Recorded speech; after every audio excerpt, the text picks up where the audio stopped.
So, heto na mga kawan stories. Kung inyo nga pong matatandaan, sinabi nga dati ni Coach Steve Kerr na isa si Lindy Waters III ang matatanggal at hindi makakasama sa gagamiting rotation.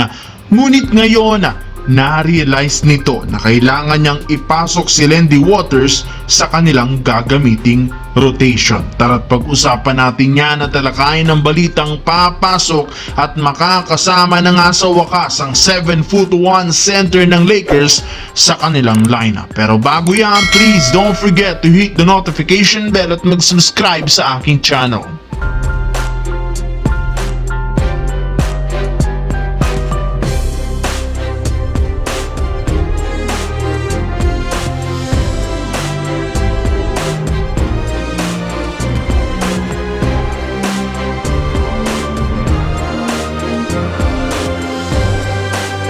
Simula nga po mga kawan stories nang mawala si Stephen Curry at si Andrew Wiggins sa Golden State Warriors, kinailangan nga talaga ng team ng mga players na kayang mag-step up sa bench at sa kabutihang palad meron nga ditong nagpakitang gilas kagaya na lamang ni Lindy Waters III na isa sa mga rason ng kanilang pagkapanalo ay gamit ang kanyang shooting, kaya puro mga papuri ang natanggap nito. In fact, nakapagdesisyon na si Coach Steve Kerr na isali na ito sa kanilang rotation sa mga susunod na laro. Ayon nga po sa naging pahayag nito, hindi nga po niya akalain na makaka-jackpot sila simula nang kunin nila si Lindy Waters III mula sa OKC Thunder na pinaniniwalaang nanghihinayang ngayon sa pagkawala ng kanilang dating player dahil hindi man lang nila nakita ang potential nito bilang isang shooter. Bukod sa pagiging shooter, grabe rin naman nga po ang effort nito sa depensa, kaya deserve nga talaga nitong mabigyan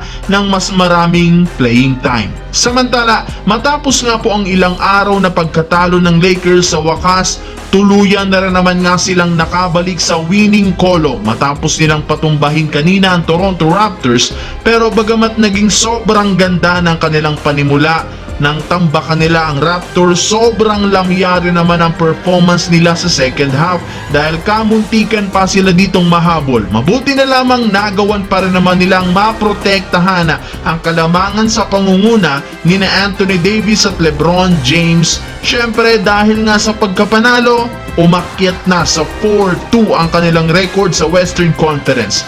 Mismong si Coach JJ Redick na rin naman ang nagsabi na ilang mga game plan ang kanilang binago para lamang sila manalo, na isang magandang sinyales na ginagawa talaga nila ang lahat. At kasabay ng pagkapanalo, ibinulgar na rin naman ngayon na malaki ang posibilidad na maglaro na si Christian Coloco sa mga susunod na laban kapag natapos na ang conditioning nito. Lingid nga po sa inyong kaalaman, kasalukuyan nga itong maglalaro sa kanilang G League team na South Bay Lakers.